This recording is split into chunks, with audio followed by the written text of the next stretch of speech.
So we can't escape. And even when people die, we want to know if their consciousness passes on. Well, of course it does, because there's only one everything. How can that consciousness which you had suddenly escape the universe? It may not be in your body, but it's still present. So since there's one everything... What if there are more than one universe? Oh, well, that's still, there's one everything. That includes, there's one everything everywhere all at once. To put it in all three dimensions. Sounds like a paradox. It's oxymoronical, which are good paradoxes. Like jumbo shrimp or military intelligence. Calculated chaos. Those seem to be higher truths. But to get back to what we're saying, you can see that actually a lot of instrumentation was used as fire alarms and for signaling and for telecommunications. You know, again, that other one, telephone, teletype, telephone, and teleclean, the three fastest forms of communication.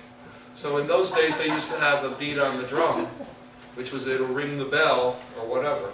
Later, those actually became ritualized, and they became part of a culture. And another thing is, the rhythms that were used were unique to the language. If they spoke a certain type of language that had clicks and pops in it, then when they beat rhythms on the drums, they would find rhythms that had the clicks and pops in it. Where someone else who spoke a different language, that had a different meter to that language, would add those rhythms into what they were saying. And cultural differences became imbued or just locked into, if you will, like time and space housed together, became locked into the culture, became locked into the music itself. And so we had different cultures around the world having different rhythms and different scales, which we now use, based on the language that they spoke. So Russians, when they do jazz, have a slightly different kind of rhythm, a more hard-edged, push type of rhythm than when you hear in New Orleans, where they're more laid back and drinking a little whiskey and getting loose, kicky with it. That if they play the same song, you can hear slightly different rhythmic intent because of the language and the culture and the politics and the entire history of whoever that person is and where they come from becomes put into that. So music actually came later. Now the earliest musical instruments that we know of, besides beating on logs and big drums and bells, believe it or not, besides the tree, the log, the didgeridoo, which we know, we trace that back at least 60,000 years. That's one of the oldest melodic instruments we know of. The next thing that people played were bugs. Crickets, grasshoppers, beetles. I actually have some photos at my shop. If you come over sometime, I'll show you, from a book called The Music of the Whole Earth, in which an anthropologist went around back in 1840s taking pictures of these tribes, and these people had taken small bugs, little beetles, and tied them to a string and held them in front of their mouth, and the beetle would vibrate its wings, and they would open their mouth and make a sounding board.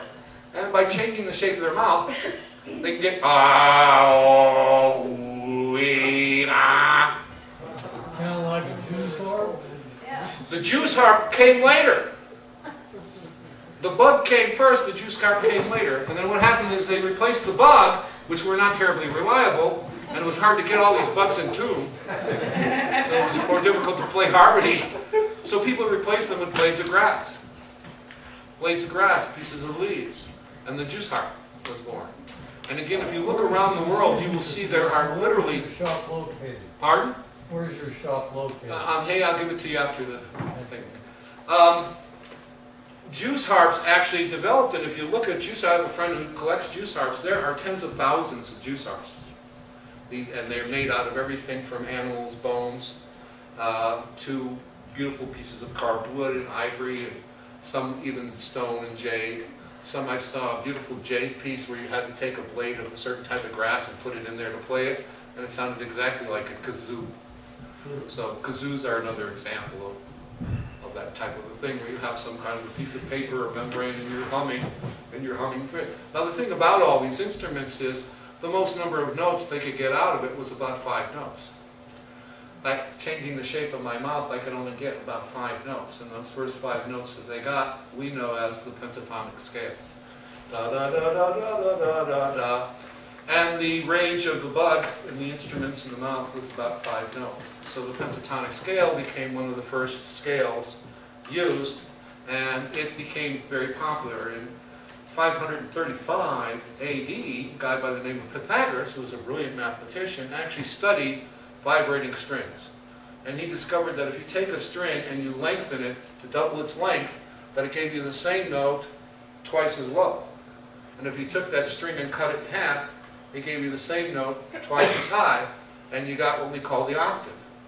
He then discovered that if you take the string, and let's say it's a certain mass, made of one gram, and you double the weight and make it 2 grams, it vibrated at half the frequency and produce an octave, another note that sounded the same, below. If you took and cut the weight in half, it doubled in frequency. So if I went from a 1 gram weight to a ½ gram, it would double in pitch. He also found out that if you put a certain amount of tension, he would take one string and tie it on one end and put it over a pulley and then put weights on it. And he put like 2 pounds of weights on and plucked the string, and then on another string exactly the same thing, he put 4 pounds. And he found out that he got a note that was twice as high. So as long as the mass was doubled or halved, as long as the length was doubled or halved, and as long as the tension on the string was doubled or halved, we always got the same note. And that didn't make for very interesting scales. Then what Pythagoras discovered is what I call in music the magic 3s, or the odd number.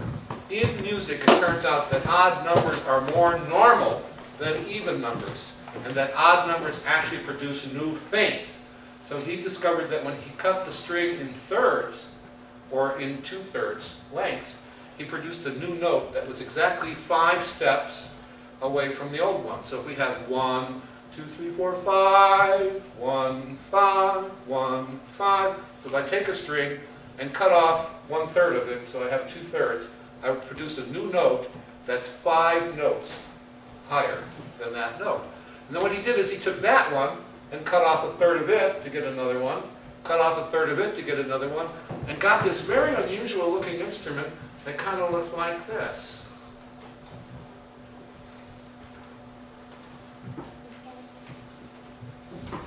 And it was called a harp.